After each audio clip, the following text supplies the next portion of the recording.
The streets of the coastal city of Macquarie were always filled with noise. Fish sellers shouted to attract customers.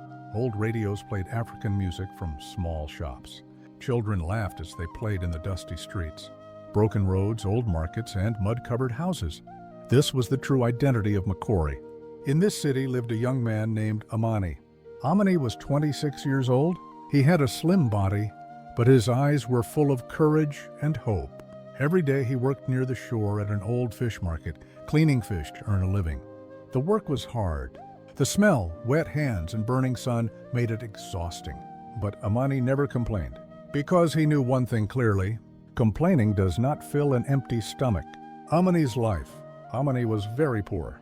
Whatever he earned after a long day of labor was all he had to survive. Some days were good. Some days passed with nothing at all. His mother had died years ago after a long illness. And his father? The sea had taken him one day and never returned him. Since then, Amani had been alone in this city. That day, Amani returned from work completely exhausted. In his pocket, he had just enough money to buy a small plate of fufu and soup. That was his only meal for the day. The sun was about to set. The sky had turned orange and red. The waves gently touched the shore in silence. Holding the plate of food, Amani walked slowly toward the beach. He just wanted to sit peacefully and eat, because he did not know what tomorrow would bring. That was when he noticed something by the roadside. Baba Kofi, an old crippled man, was sitting there. He leaned on a wooden stick. One leg was bent. His feet were bare. His clothes were torn and old. His face was full of wrinkles, and his eyes showed deep hunger and exhaustion. In a weak voice he said, "My son, I have not eaten since yesterday. If you can help me with something, may God bless you." Amani stopped. The inner struggle. He looked at the plate in his hands. This was his last meal for the day. His stomach was empty. He felt a burning sensation in his chest. He thought to himself, "If I give this away, I will sleep hungry tonight." He took a few steps forward. 1 step, 2 steps. Then he stopped. The old man's voice had already entered his heart. Amani said to himself, "If I don't give it to him, he may sleep hungry tonight, just like I have many times." At that moment, he remembered his mother's voice. "My son, whoever feeds a hungry person, God never leaves their heart empty." Amani turned back. "Baba Kofi," he said respectfully, "please take this food." The old man was shocked. "No, my son. This is your food." Amani smiled gently. "The heart must be big, Baba. The stomach can wait." He placed the plate in front of him. Tears filled the old man's eyes. "You are a good man, Amani."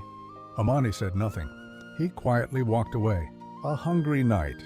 That night, Amani slept hungry. His stomach was empty, but his heart felt strangely peaceful. Looking at the sky, he whispered, "Oh God, please do not let what I did go to waste." The next morning, a white Land Cruiser stopped near the shore. People froze. The market became silent. Such a car was rarely seen in Macquarie. A well-dressed man stepped out.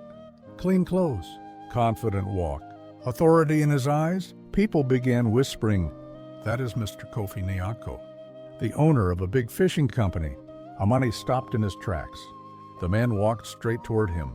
The truth revealed. "Amani," the man said with a smile, "do you recognize me?" Amani's eyes widened. "Baba, you?" Kofi smiled. "I was never poor, my son. I was looking at people's hearts. And by giving your last meal, you proved that you are a true human being, a new life." That same day, Amani was given a job with dignity, a stable income. Life took a new turn, but Amani did not change. His heart remained the same. The lesson, African wisdom. The one who gives, even when their hands are empty, is rich in the heart. Kindness is like the earth. What is planted today as a seed becomes a tree tomorrow. This story teaches us a deep and timeless lesson. Kindness does not need permission. Kindness does not need wealth. Kindness does not wait for the perfect time. Amani did not have much, but he gave what little he had from the heart. He did not care who was in front of him. He did not expect a reward. He gave because his heart was pure. And that single act changed his entire life. Never look down on anyone, never ignore someone's pain, and never think your small kindness is meaningless. Because what you quietly do for someone today may open a great door for you tomorrow.